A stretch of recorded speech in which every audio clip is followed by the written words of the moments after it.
एक समय की बात है, एक बहुत सुंदर गांव था।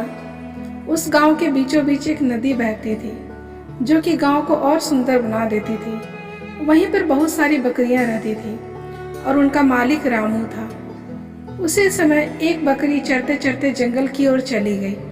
वो चरते चरते काफी दूर चली गई और एक गुफा के पास पहुंच गई, जहाँ की बहुत सुंदर हरे हरे घास दिख रहे थे। वो चरने लगी। तभी उसे कुछ आवाज सुनाई देती है। वह आवाज सुनकर डर जाती है। गुफा के अंदर बहुत सारे जहरीले सांप होते हैं। देखते ही देखते सांप गुफा से बाहर आ गए और बकरी के आगे पीछे पूरा बकरी को घेर लिया। बकरी डर गई और चुपचाप खड़ी हो गई। वहीं सांप के फुफकार और तेजी से बढ़ने लगे और सभी बकरियां जो गांव में थी वह मौली बकरी को खोजने लगी। वह जा करके किसान के पास इशारा करने लगी कि मौली की जान खतरे में है। किसान यह सब बात समझ गया और रामू तेजी से हाथ में एक डंडा लेते हुए जंगल की ओर दौड़ने लगा। हथेली पे डंडा था और काफी तेज से दौड़ रहा था।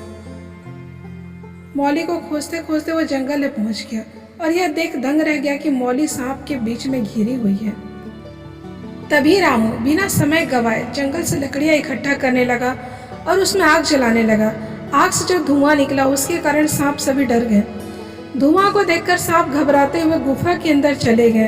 तभी मौली बकरी वहां से दौड़ते हुए अपने मालिक की ओर आई। मालिक अपनी बकरी को गले से लगा लिया और सभी बकरियों को प्यार करने लगा। सभी बकरी आपस में मिलकर खुश हुई और उन्हें यह एहसास हुआ कि एकता में ही बल है। और अपने झुंड को छोड़ करके उस दिन के बाद से मौली या अन्य बकरी कभी भी इधर उधर नहीं गई। सब साथ में रहने लगे। सभी बकरियां आपस में मिलजुल कर खुश रहने लगी। दोस्तों, इस रामू किसान और मौली बकरी के लिए एक लाइक और सब्सक्राइब तो बनता है।